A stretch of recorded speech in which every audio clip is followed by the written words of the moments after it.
ఇది tablets medical prescription వరకు okay మీరు చెప్తున్నట్టు.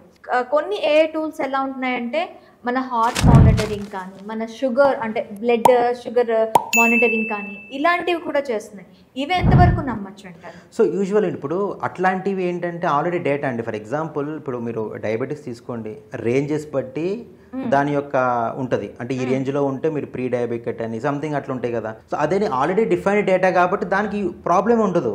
బట్ మీకు ఇన్స్టెంట్గా ఏదైనా ప్రాబ్లమ్స్ వచ్చినప్పుడు ఇన్స్టెంట్గా మీరు ఒక ట్రీట్మెంట్ తీసుకోవాలన్నా లేకపోతే మీరు ఏదైనా మెడికేషన్ తీసుకోవాలన్నా కూడా అది కూడా మీరు ఏని అడుగుతాను, అది కూడా మీరు ఏ రిలేటెడ్ టూల్స్ని యూస్ చేస్తానంటే ఇప్పుడు ఒక్కొక్క బాడీకి ఒక్కొక్కటి ఉంటుందండి. బాడీ బట్టి మెడికేషన్స్ ఉంటాయి, బాడీ రియాక్షన్స్ బట్టి మెడికేషన్స్ ఉంటాయి. కొంతమందికి కొన్ని ట్యాబ్లెట్స్ పడవు, కొంతమందికి కొన్ని సిరప్స్ కానీ ఏదైనా పడవు.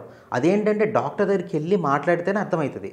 అది కూడా ఏం అడిగారు అనుకోండి, ఏం చేస్తే యూజువల్గా నార్మల్గా ఉన్న యూనివర్సల్ డేటాను మనకి ఇస్తుంది. బట్ మన బాడీ దానికి సింక్ ఎదలే తెలియదు. ఒకసారి ఏదన్నా మనం ఒక అంటే తెలియని యొక్క మెడికేషన్ తీసుకుంటే దానికి మనకి రిజల్ట్ ఏంటో కూడా మనకు ఐడియా ఉండదు.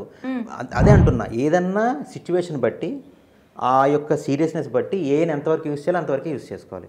ఏని లిమిట్ దాటి ఏది యూస్ చేసినా కూడా ఇట్ ఈస్ అన్ డిసడ్వాంటేజ్. దానివల్ల అడ్వాంటేజెస్ కన్నా లాస్ ఎక్కువ ఉంటుంది.